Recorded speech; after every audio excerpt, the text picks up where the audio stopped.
ان کی جان لینے کی کوشش کی گئی. شامی صاحب اب جاتے ہیں ڈیٹیلز میں. ہائی کورٹ میں ایک فیصلے میں کیا طے ہوا تھا, ایفیڈیوٹ میں باقی کیا لکھا ہوا ہے, لیکن سوال آپ کی خدمت میں یہ ہے کہ یہ کہانی آپ الجھی ہے یا الجھائی گئی ہے؟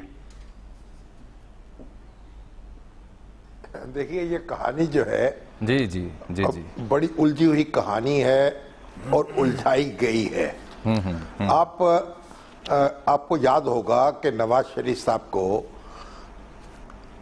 18 دسمبر 2018 کو یہ جسٹس یہ جو جج تھے ارشد ملک, ان کی عدالت نے سزا سنائی.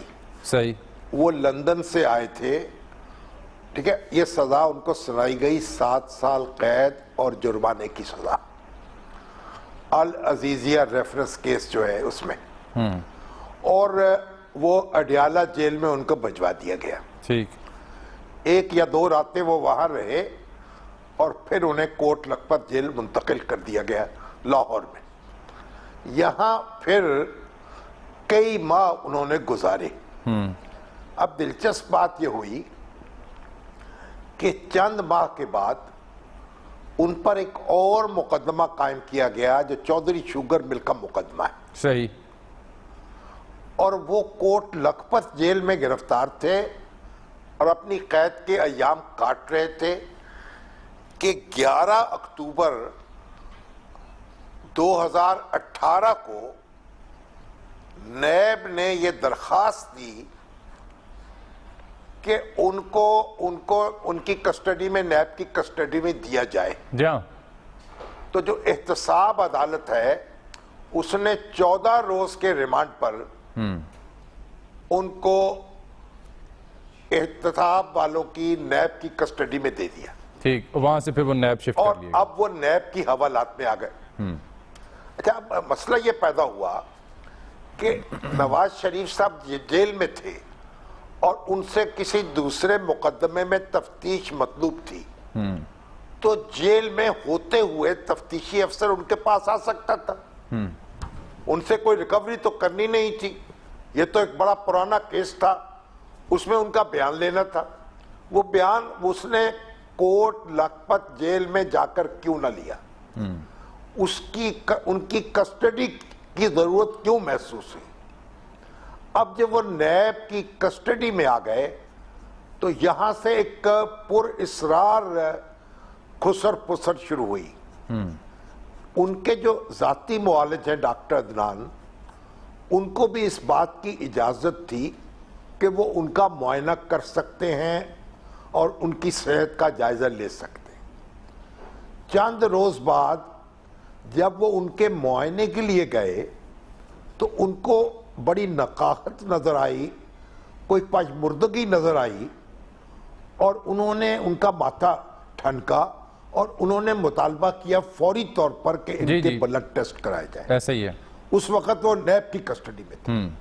جب ان کے بلڈ ٹیسٹ ہوئے تو معلوم ہوا کہ ان کے پلیٹلیٹس بہت کم ہو چکے ہیں. ٹھیک.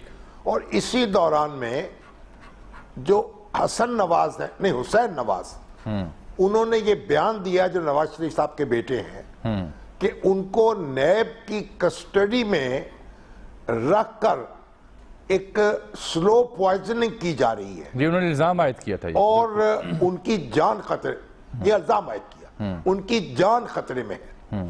اب جس طریقے سے ان کو نیب کی کسٹڈی میں لیا گیا تھا, پھر یہاں جس طرح سے پلیٹلیٹس ان کے گرے تھے, اس کی وجہ سے پھر جب یہ بات پھیلی تو پھر ہاتھ پاؤں پھول گئے سارے حکام کے, اور فوری طور پر ان کو سروسز ہاسپٹل میں شفٹ کیا گیا. جی ہاں, وہ رات ہمیں یاد ہے وہاں جب ان کے پلیٹلیٹس جو ہیں, جی اچھا, ان کے پلیٹلیٹس جو ہیں, جب یہاں ان کا اکاؤنٹ چیک ہوا تو ان میں کمی آتی چلی گئی, یہاں تک کہ ایک لمحے 2000 پر وہ پہنچ گئے, اور ڈاکٹرز پریشان ہو گئے کہ یہ زندہ کیسے ہیں. بہرحال یہاں جس طرح ان کا علاج کیا گیا, جو اسٹیرائڈز دیے گئے, جو کچھ کیا گیا, پھر پرائیویٹ ڈاکٹرز بھی آئے, پھر سرکاری ڈاکٹرز بھی آئے, جو تسلی کی